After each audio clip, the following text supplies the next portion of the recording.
Hi everyone, this is Justin Vaughn with Miramed Global Services. Our article today is In Search of an Elusive Normalcy.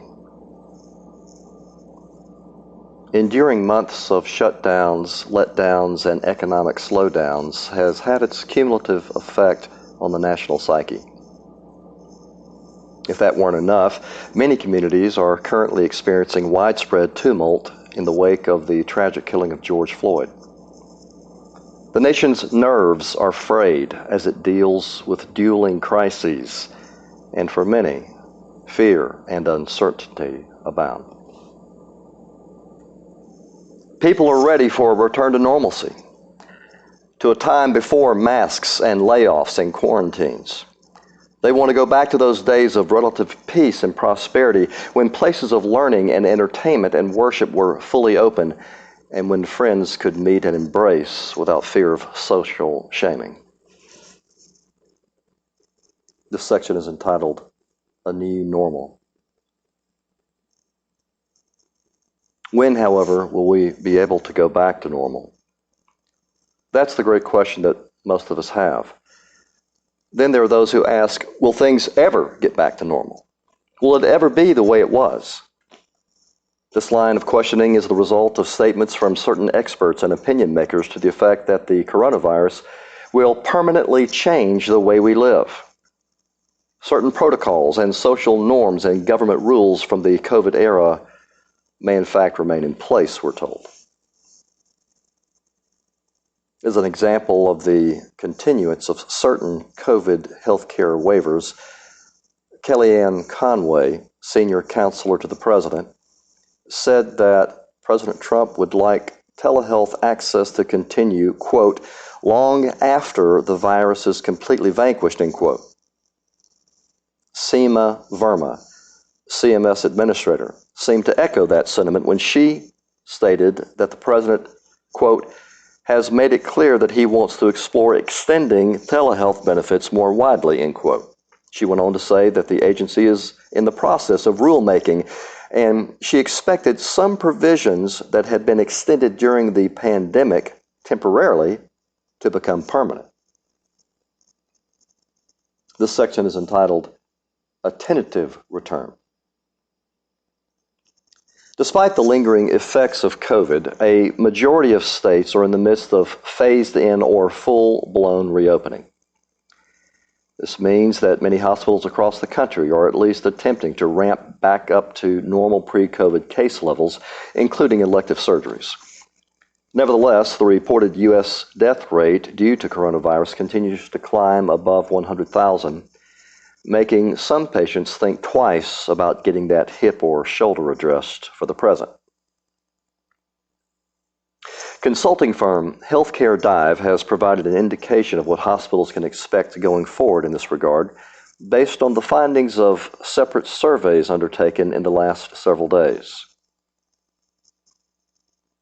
First, according to a Deloitte consulting firm survey, executives at health systems and ambulatory surgery centers on average predict it will take about 3 months for elective procedure volumes to return to pre-COVID pandemic levels, with estimates ranging from 2 months to 6 months. Second, volumes last month fell to about 16% of typical numbers, but nearly 90% of survey respondents said they have started measures to mitigate the main concerns about resuming non-emergency services. The biggest worry among providers is the possibility of an outbreak or second wave, followed by low patient demand and inadequate supplies. Third, a separate patient survey from consultancy firm BCG found that about 80% of respondents expected to reschedule delayed care within 6 months, and about half of them planning to get the care within 3 months. Fourth, Deloitte found about 36% of clinicians are currently measuring consumer sentiment. And fifth, the Kaiser Family Foundation found that nearly all patients that it polled plan to eventually pursue services they had initially put off but only about a third intended to do so within the next 3 months. According to the New York Times, the U.S. is adding about 21,000 new COVID-19 cases daily, which is down from more than 30,000 daily cases during the pandemic's peak in April.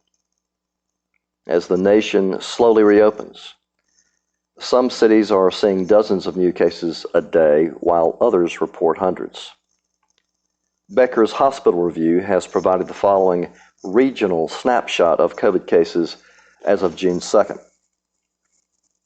In the West, California reported a high of 3,700 new COVID cases on May 30, though daily COVID fatalities appear to be trending downward.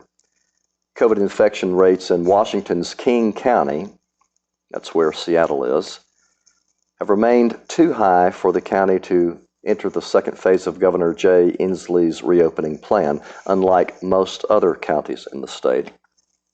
Meanwhile, in Oregon, no new deaths were reported on May 31.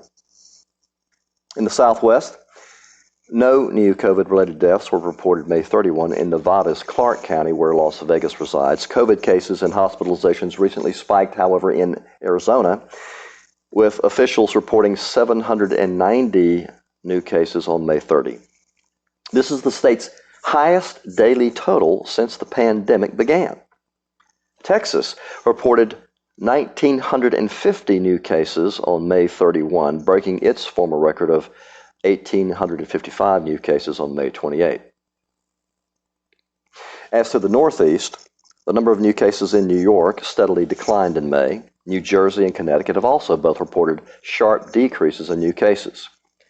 Massachusetts has also sustained a downward trajectory in cases, with Boston now reporting dozens of new cases a day instead of hundreds. And then in the Southeast, as of May 29, COVID cases were rising in Arkansas, Alabama, North Carolina, South Carolina, and Mississippi. Arkansas reported fewer than 100 cases daily in the first week of May. However, these figures spiked to 230 cases on May 28 and May 29. COVID cases are also increasing in South Carolina. The state confirmed more than 300 new cases daily between May 29 and 31, representing the largest single-day increases since the virus began. And finally, the Midwest. Wisconsin recorded the largest one-day increase in new cases, almost 600, and deaths, 22, on May 27. Chicago saw one of the deadliest days it has seen in recent weeks on May 27, with Cook County, Illinois, reporting more than 100 COVID deaths and 700 cases in a single day. Michigan reported 135 new cases and 25 deaths on June 1, marking the first daily increase below 200 cases since March 18. Other states, like Iowa and Kansas, reported a slight decline in cases in May. This section is entitled The Outlook. Hospitals in most areas are opening up for elective surgeries to varying degrees, but the jury is still out on what the next few months will bring. There is no clear consensus on the part of health officials or the patients themselves as to when hospitals will be able to get back to, quote, business as usual, end quote. Normalcy at this point is still elusive. Hospitals may need to consider taking measures to A, continue many of their COVID-era safety measures, and B, reassure the public that these safety measures are in place for those who wish to schedule their surgeries. There is no guarantee concerning the advent or extent of any, quote, second wave, end quote, of the coronavirus.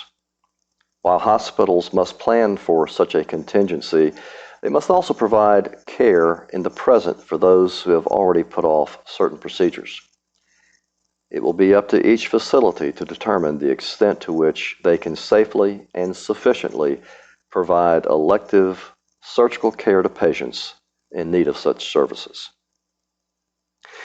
We at MiraMed are here to assist you during this transition period.